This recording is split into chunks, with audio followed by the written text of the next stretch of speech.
au profit de Naval Group, et avec mes co-auteurs, donc, qui sont Daniel Brault et Cédric Leblond-Ladiacoune de Naval Group. Alors, je vois va être l'heure de manger. Les cerveaux sont peut-être en hypoglycémie. J'ai quelques équations dans la présentation, mais je vais faire en sorte de les expliquer et de nous faire tous sentir intelligents. Voilà. Alors, contexte et objectif. On va commencer par cette image. Voilà. Vue d'artiste de ce que c'est que l'explosion sous-marine, tant redoutée par les marins, et de ses effets sur les structures. C'est l'image, le crédit est à Naval Group. Et donc, c'est un enjeu fort pour le constructeur militaire que de démontrer la tenue des équipements à ce type d'agression. La grosse difficulté pour ce type de problème, c'est que pour le concepteur, il faut avoir des règles simples. Or, des règles de dimensionnement qui sont, par exemple, des niveaux d'accélération, enfin des niveaux de quantité physique, l'accélération, la vitesse ou le déplacement qui peut être vu dans différents endroits du navire. Or, un navire, surtout un sous-marin, c'est tout sauf une structure simple. Et puis, les sollicitations donc induites par l'explosion, elles sont également très complexes et très variables. En particulier, ça va dépendre un grand nombre de paramètres. On peut en citer quelques-uns, mais il y a ce qu'on appelle le couple charge-distance qui va définir la menace de l'explosion. Plus on est près, plus la masse est importante, plus le niveau de dommage potentiel est important, à grosse maille, dit comme ça.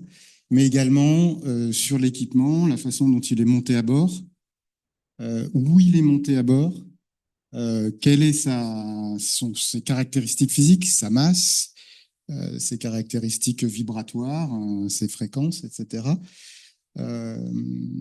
Et puis, quand on est la DGA, on veut aussi, en définition et en vision globale des grands programmes d'armement, s'assurer de la cohérence des données, des données d'entrée qui vont être utilisées pour des navires.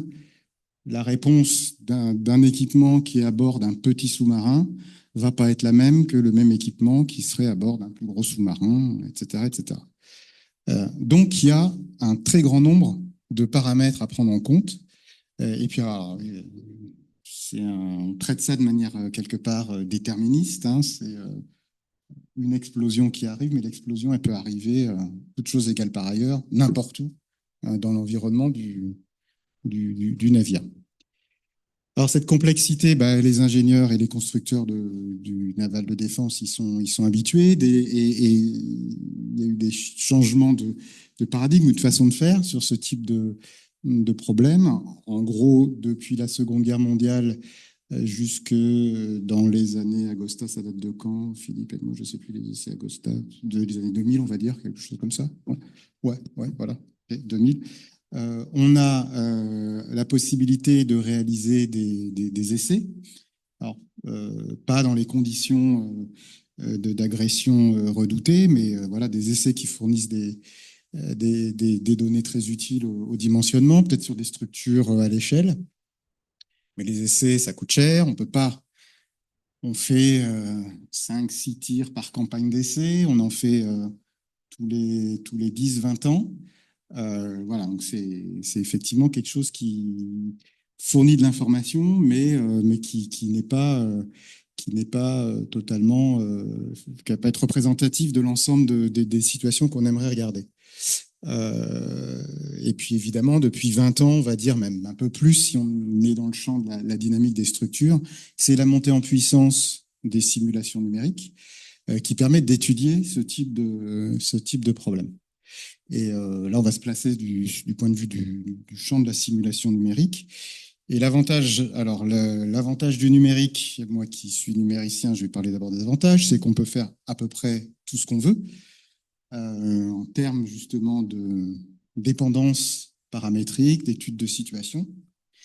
Et l'inconvénient du numérique, c'est aussi qu'on peut faire tout ce qu'on veut, donc ce qu'on veut pas, c'est-à-dire pas forcément représenter finement, ou en tout cas le plus proche possible la physique, et on introduit évidemment des biais. dans les choix de modélisation qu'on peut faire.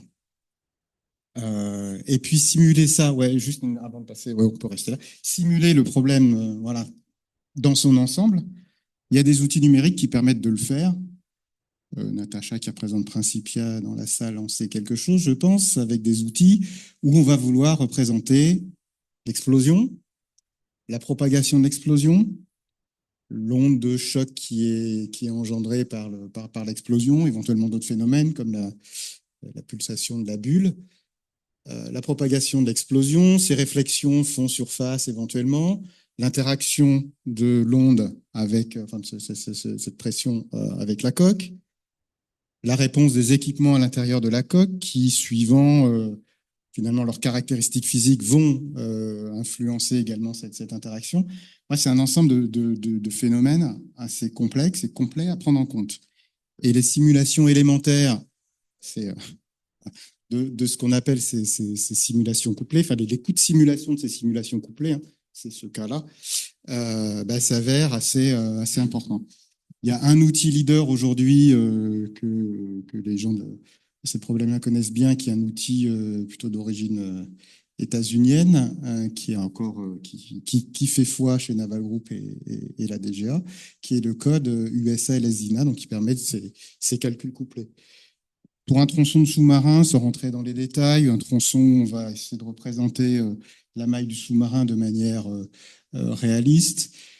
Puis un équipement qui peut être mis dans cette maille numérique représentative du sous-marin. Le coût de simulation, pour donner l'ordre de grandeur, c'est une dizaine d'heures. On va le dire comme ça. Donc, ces simulations dites couplées, on ne va pas les utiliser, en tout cas quand on a tous les 3-4 matins, où ça demande beaucoup de calculs. Alors, en pratique, ce qu'on fait en bureau d'études, c'est d'utiliser les approches dites découplées. C'est-à-dire qu'on va représenter non pas l'ensemble du phénomène, mais l'effet qu'a l'explosion sur l'équipement. Donc, on va faire abstraction du fait que l'équipement, voilà, la limite de modélisation, c'est l'équipement seul, et il va subir une sollicitation dynamique qui peut être représentée dans le domaine temporel par un signal de mise en vitesse ou dans le domaine fréquentiel, ça dépend des méthodes de calcul, par un spectre. Et le Graal, c'est d'obtenir ces specs, ces données-là. On les a par essai, également par calcul, et être sûr que quand on fait ça, on représente ça. C'est encore une question ouverte à mes yeux, en tout cas. Voilà, donc ça, c'est approche couplée, approche découplée, avec leurs avantages respectifs. Donc ça, un exemple de calcul, une thèse qui a été réalisée chez Naval Group là, par Damien Mavalex, soutenu il y a 2 ans. C'est typiquement le type de développement qui peut être fait pour représenter voilà, l'interaction globale entre l'onde et la coque, là, avec une méthode particulière, on va aller chercher un niveau de détail assez précis, mais en gros, c'est ce type de modélisation qu'on veut avoir. Slide suivante. Voilà, donc ces modèles couplés sont réputés les plus précis, mais ils sont très coûteux. Alors, souvenez-vous, le numérique, c'est bien parce qu'on veut faire des études paramétriques. Et effectivement, aujourd'hui, il est intéressant d'avoir cette vision globale, enfin pour Naval Group, il est intéressant d'avoir cette vision globale sur différents navires, sur différentes configurations. Une estimation, par exemple, voilà, sans rentrer dans les détails, mais si on veut étudier dizaines de configurations de tirs, différents types de montage d'équipements, différents types de navires, il y a un calcul qui a été fait côté Naval Group, là, c'est en utilisant les moyens actuels pour couvrir un espace paramétrique assez large, il faudrait 200 000 ans de calcul avec les outils actuels. Alors, je vais faire de la physique avec les mains. Le truc, c'est que je vais essayer de parler fort parce que j'ai besoin de mes mains. Voilà. À un moment donné, ça, c'est le sous-marin. Imaginez qu'il y a un équipement ici. Là, c'est l'onde de choc qui va arriver. Donc, on fait le calcul couplé, onde de choc, ça fait bouger le sous-marin, réponse de l'équipement. Et puis, je change la position de l'équipement. pour une étude paramétrique, je refais le même calcul et je regarde la réponse de l'équipement.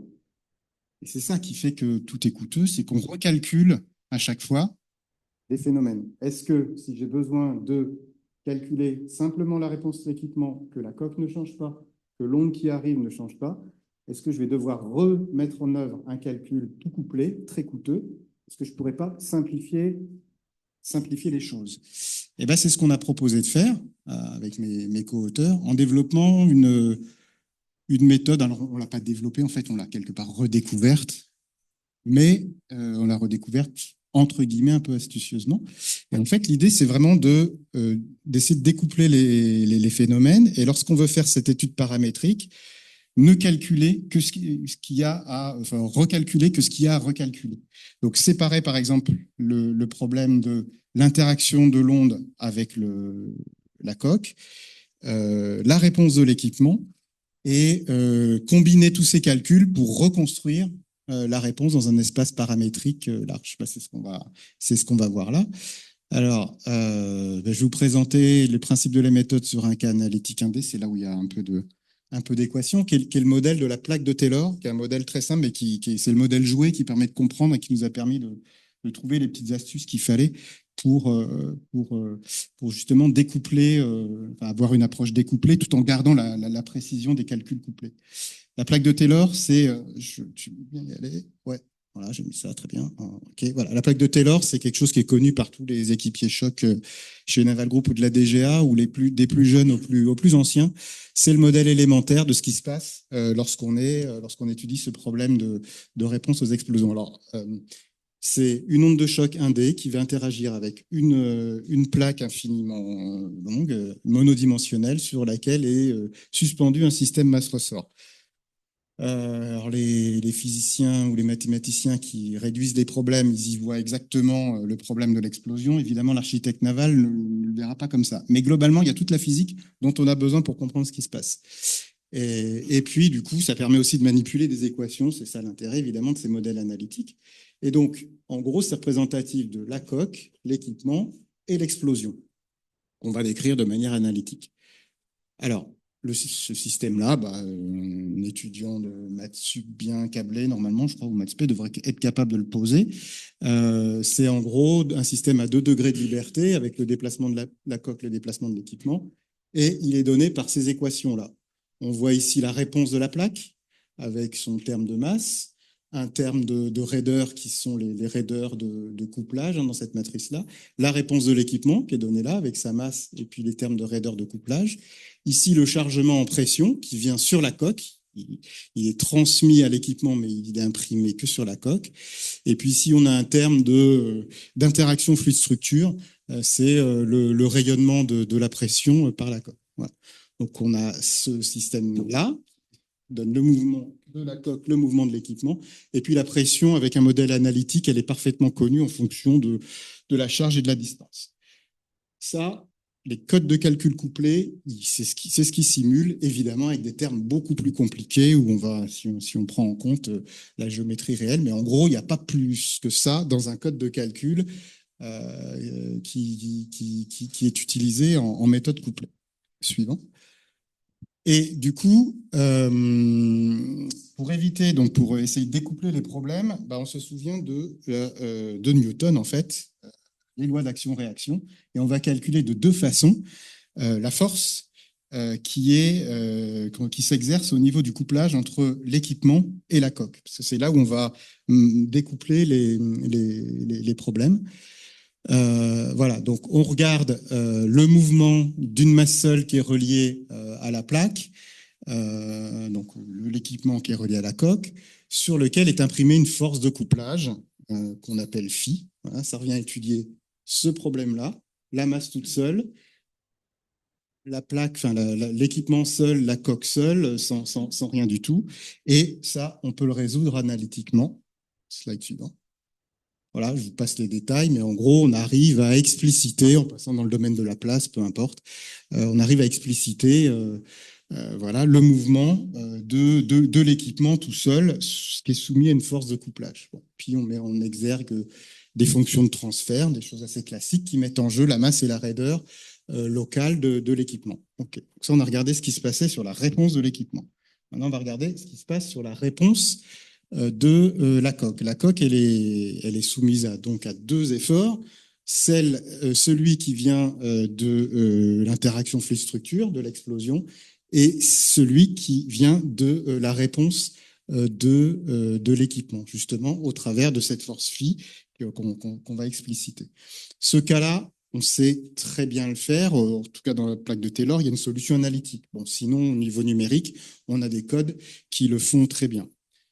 Celui-ci, on peut également le trouver. Donc voilà ce qui est explicité. Je reviens à la slide suivante. Voilà.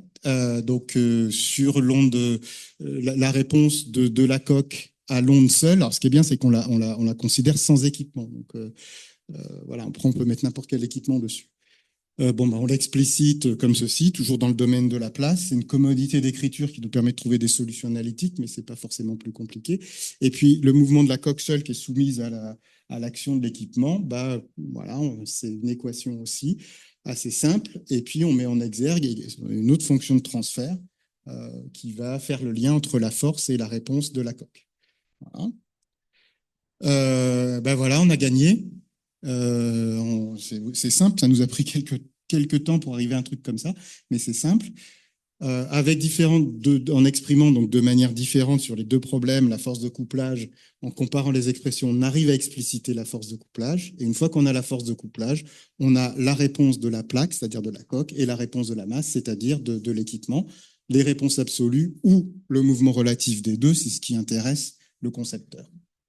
Voilà. Donc la méthode, elle nous a permis, en bidouillant cette physique, on a découplé les problèmes. Et en fait, on se rend compte que la méthode, elle demande trois calculs. Elle demande d'une part le calcul de la réponse de la coque à l'explosion, toute seule, sans équipement. Ça, c'est bien, c'est qu'on peut le faire une fois pour toutes pour une configuration de choc. Et puis après, on pourra brancher sur la coque autant d'équipements qu'on veut. Mais on le fait une fois. Si les caractéristiques de l'explosion changent, on refait un autre calcul. On n'a pas besoin de refaire d'autres calculs. C'est un calcul qui est assez coûteux. Celui-ci, c'est celui qui dure 10 heures là, dans un calcul de référence, mais bon, on le fait que pour une configuration. Deuxièmement, on fait un calcul de la réponse de la coque à un effort ponctuel au niveau de la zone d'accroche de l'équipement sur la coque. C'est comme une réponse que les gens de la discrétion acoustique connaissent bien en effort ponctuel. Pareil, c'est un calcul qui va se faire au point d'ancrage de l'équipement. Bon, ça peut être assez coûteux, moins coûteux que le précédent, mais quand même assez coûteux.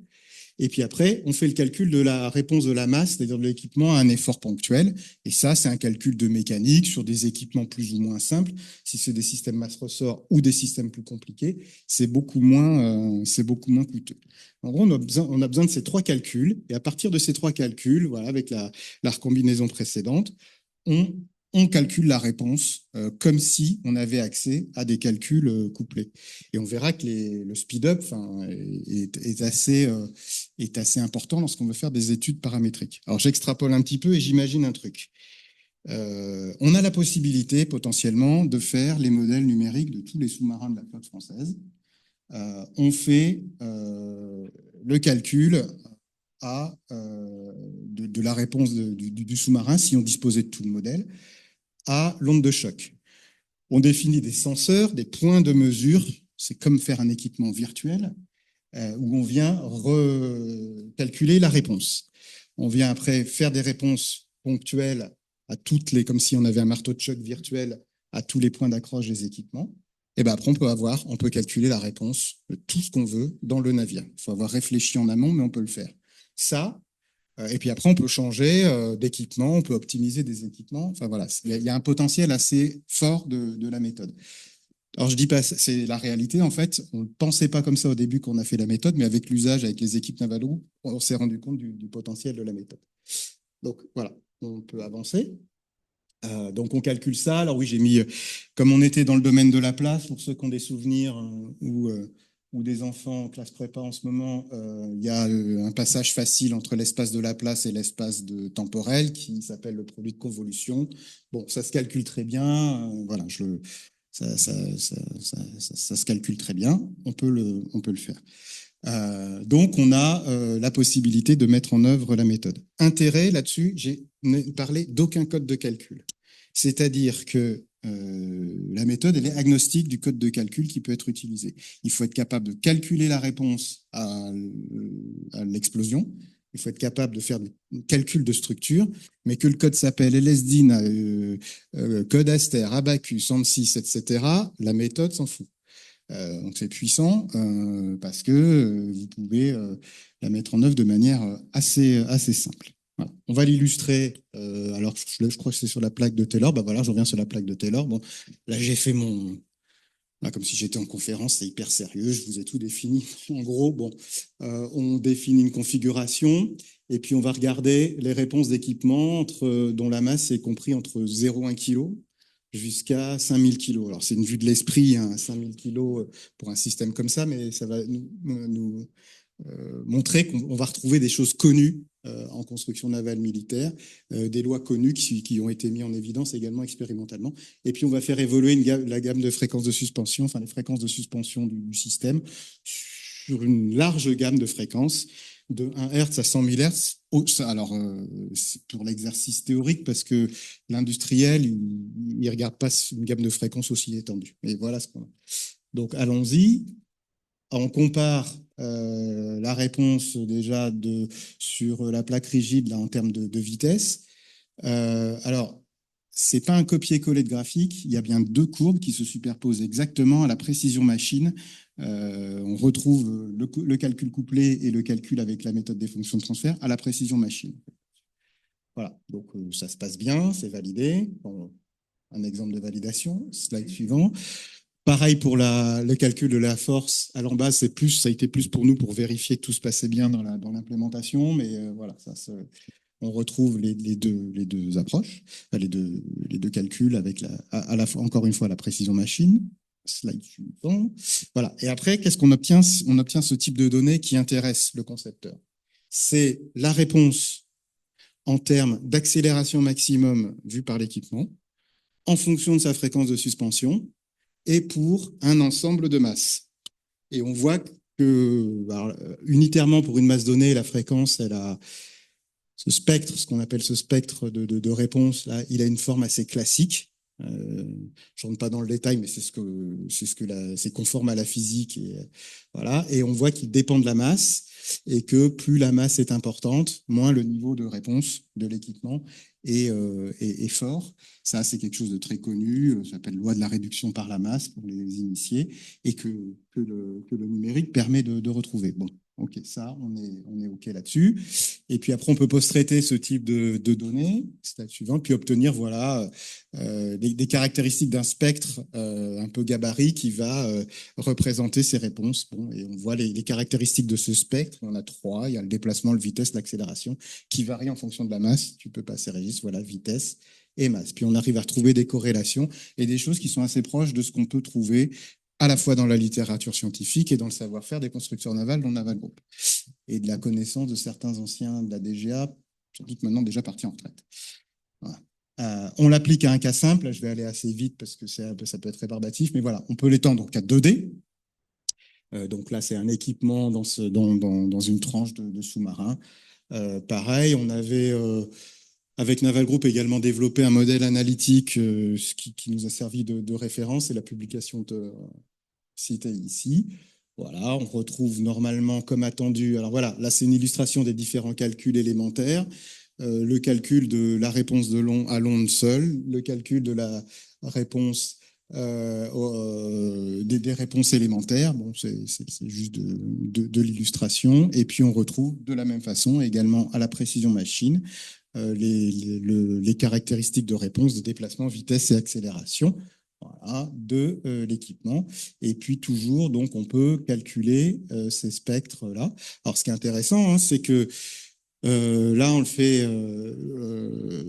de manière paramétrique, c'est-à-dire on fait deux, on va passer. Voilà. Donc on retrouve les spectres, on retrouve des lois classiques un peu différentes parce qu'on est dans du K2D. Allons-y, on peut passer, Régis, voilà. Pareil, des lois très simples pour un caractère universel. Stop, on va s'arrêter là. Des petites réflexions sur les temps de calcul. C'est là où on voit l'intérêt de la méthode. Si on avait eu à produire ces données, c'est-à-dire c'est le nombre de fréquences regardées, le nombre de masses regardées, avec un calcul couplé, on a un nombre m de masse, un nombre f de fréquences, et le temps de simulation unitaire, c'est t. Et globalement, t fois m fois f, c'est l'effort de calcul demandé. Avec la méthode, on a juste besoin de deux calculs couplés qui prennent du temps, ce temps grand T, donc c'est 2 fois grand T, et puis on fait la réponse des équipements, donc le nombre m fois f calcul avec un temps delta, et qui est très faible devant le temps de simulation. Là, même pour un système à 1 degré de liberté, c'est comme ça, c'est même plus rapide que mon claquement de doigts. Donc du coup, on voit que le gain entre les deux types de calculs, là, c'est de l'ordre de 50. Bon. Donc ça, c'est déjà satisfaisant, et c'est déjà satisfaisant pour les besoins de Naval Group. Mais on verra plus loin que ça a permis d'accélérer grandement les choses. Voilà, donc c'est une estimation du temps de calcul. Il faut conclure? Ah ben on va conclure. Hop, hop, hop, on peut passer. Tu peux passer, on l'a appliqué à des cas complexes aussi, que certains peuvent reconnaître des formes de structure, voilà, et on peut calculer des spectres transmis, voilà. Donc tout ça, ça se passe très bien. Donc cette méthode, qu'on a développée, elle est précise, réputée précise et efficace, utilise des fonctions de transfert, consiste à découpler les problèmes, et elle est très efficace dans la pratique industrielle actuelle, comme je le disais, qui demande pour des études paramétriques, demande de faire varier de nombreux paramètres. Voilà. Alors à ce jour, la méthode elle est équipée elle est utilisée par les équipes de Naval Group dans des projets de recherche et d'expertise sur ce domaine-là. Et puis elle pourrait être, et on travaille pour Naval Group là-dessus, également utilisée à des fins de production de calcul dans le cadre de projets industriels. Ce que j'ai pas dit aussi, c'est que d'un point de vue pratique, si vous découplez la réponse de l'équipement et puis la caractérisation de la sollicitation, pour la réponse de l'équipement, vous pouvez utiliser un type de code de calcul. Pour d'autres, vous utilisez des codes de calcul classifiés. Vous devez travailler dans des locaux secret défense, etc., etc. C'est pas super pratique. Donc, on peut aussi découpler les efforts de mobilisation des équipes calcul.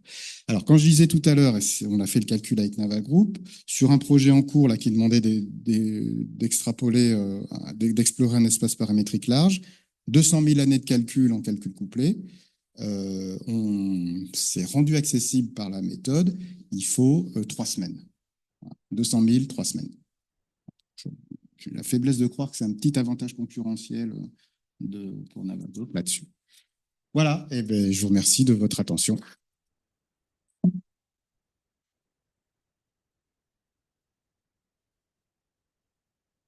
Merci Jean-François. Effectivement, le papier que j'ai lu intégralement, j'ai eu quand même un petit peu de mal à un moment, mais bon, ça me fait sentir très humble parce que effectivement, tu manipules avec aisance quand même des notions assez complexes. Est-ce qu'il y a des questions dans l'Assemblée?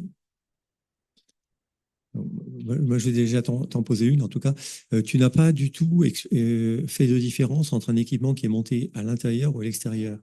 Et pourtant, à l'extérieur, l'équipement, il va en plus recevoir lui-même aussi l'impulsion. Bien sûr. Ça, je vous ai présenté le principe de la méthode et puis d'un commun accord avec Naval Group, comme un expert assez stratégique sur la méthode. Voilà, pas plus que ça. En revanche, on a une extension de la méthode pour traiter ce cas. Et en fait, la grosse différence, comme tu le disais, c'est que pour un équipement à l'extérieur de la coque, il y a un plus grand nombre d'interactions qui sont à prendre en compte. Il y a le fait que l'équipement reçoit lui-même l'onde, le choc, il va réagir à l'onde de choc. Par la présence du fluide, par le fluide extérieur, la dynamique même de l'équipement et la dynamique de la coque sont couplées par le fluide. S'il n'y avait rien, ils agissent comme un système couplé. La coque, elle interagit également avec l'onde. Bref, il y a un plus grand nombre de couplages Et en fait, je peux le dire, on a travaillé pour Naval Group à étendre la formulation proposée là pour traiter ce type de cas d'équipement extérieur. Avec c'est le même type de principe. Par contre, c'est un peu moins efficace parce il faut faire 4 calculs élémentaires, il en faut un peu plus, donc bon, le problème est plus complexe physiquement, donc on ne peut pas s'attendre à le résoudre de manière efficace, mais la méthode se généralise et on se rend compte de... On n'avait pas ça en tête quand on l'a fait, mais en fait, la petite formulation là, analytique elle permet de généraliser assez facilement ce type de doublage.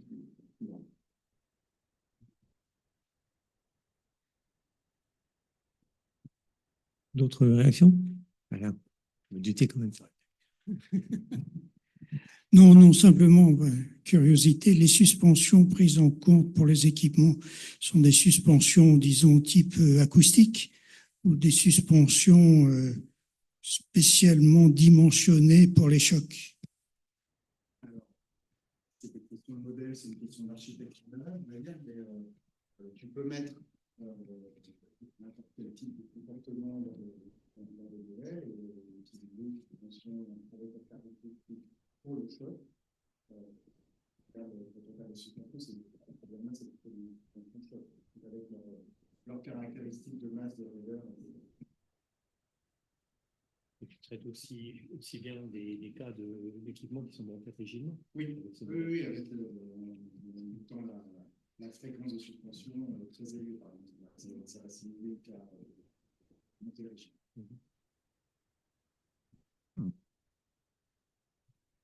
Je crois que tout le monde a faim. Non? Non?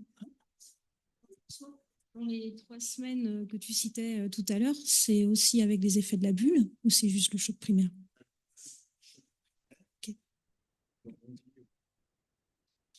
Regardez comme on dit dans la méthode, ce dont on fait le physique, c'est le début. Comme tu le vois pendant la présentation là, en fait, le champ de pression qui arrive, on peut traiter ça. On peut le faire. C'est l'étape d'après. Dans le calcul, là, il faut regarder, je les connais peut-être, mais moi, je ne les connais pas bien. Il risque d'augmenter, effectivement, oui, bien sûr. Ouais. Ça marche, merci.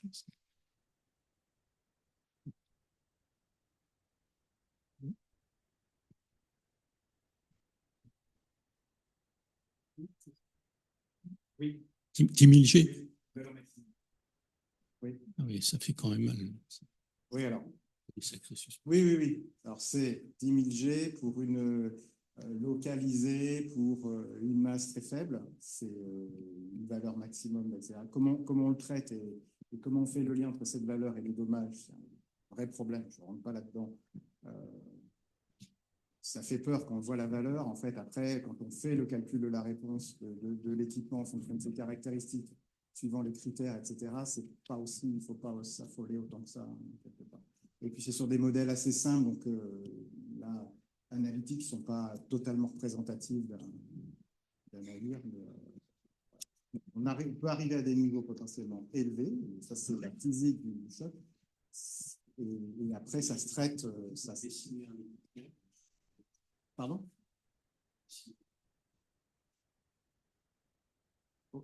Ah je ne vais pas vous dire les niveaux de réponse. Ça dépend. Je vais faire comme dans le sketch. Ça dépend. Ça dépend de l'équipement, du navire, de l'âge du capitaine aussi. Voilà. Oui. Est-ce que les essais Agosta ont permis justement de valider un peu les modèles par l'expérience? Alors, là-dessus, je sais pas, il y a des comparaisons Navago qu'on a faites. On a utilisé la méthode, mais aussi d'autres méthodes, et on a comparé ça à des essais réels. Et ça se passe plutôt pas mal. Voilà. Bon smile. Bon, je crois qu'on va pouvoir conclure. Merci Jean-François. Merci. Merci aux experts.